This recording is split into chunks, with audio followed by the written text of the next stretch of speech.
முதல் நாள் சஷ்டி விரதம். காலையிலே மழை ஜோராக பேஞ்சிட்டு இருந்துச்சு. சுடுதண்ணி வச்சு குளிச்சுட்டு வீடெல்லாம் கூட்டி துடைச்சி வாசலில் கோலமும் போட்டாச்சு.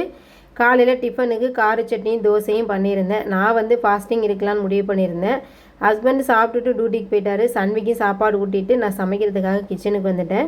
இன்றைக்கி கொஞ்சம் வேலை அதிகமாக இருக்கனால சிம்பிளாகவே சமைச்சிக்கலாம் அப்படின்னு சொல்லி தான் முடிவு பண்ணியிருந்தேன். பாசிப்பருப்பு கடைஞ்சிட்டு உருளைக்கிழங்கு ஃப்ரை பண்ணிக்கலாம் அப்படின்னு சொல்லி முடிவு பண்ணியிருந்தேன். ஒரு கப் பாசிப்பயிறு எடுத்து வானலில் நல்லா வறுத்துட்டு நல்லா கழுவிட்டு ஒரு குக்கரில் சேர்த்துட்டு 2 தக்காளி, சின்ன வெங்காயம், பூண்டு, பெருங்காயத்தூள், மஞ்சத்தூள், உப்பு, ஜீரகம் இதெல்லாம் சேர்த்து ஒரு 6 விசில் விட்டு எடுத்துக்கிட்டேன்.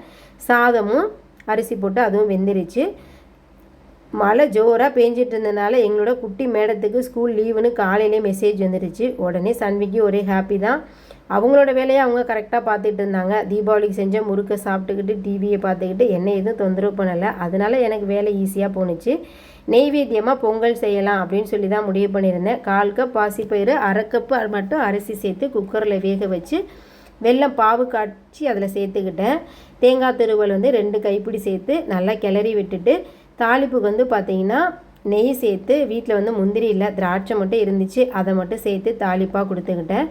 அதுக்குள்ளே பாசிப்பயிருமே நல்லா 6 விசில் விட்டோன்னு நல்லா குழஞ்சி வந்துருந்துச்சு. அதுக்கும் தாளிப்பு கொடுத்துட்டு சமையல் வேலையெல்லாம் முடிச்சுட்டு சாமி கும்பிட்லான்னு சொல்லிட்டு வந்துட்டேன். முருகன் ஃபோட்டோவை எடுத்து வச்சு நல்லா பூலாம் போட்டு ரெடி பண்ணிகிட்டு இருந்தேன். ஹஸ்பண்ட் ஃபோன் பண்ணார்.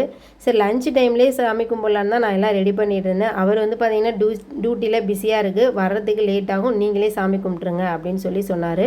சரி நானும் சன்வியும் சேர்ந்தே சாமி கும்பிட்றலான்னு தான் எல்லாம் ரெடி பண்ணி சாமியும் கும்பிட்டாச்சு.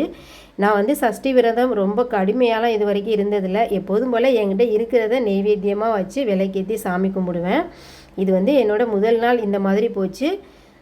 அடுத்தடுத்த வீடியோ கண்டிப்பாக உங்கள்கிட்ட நான் ஷேர் பண்ணுறேன். அப்படியே சாமியும் கும்பிட்டு பூஜையும் போட்டு முடிச்சாச்சு.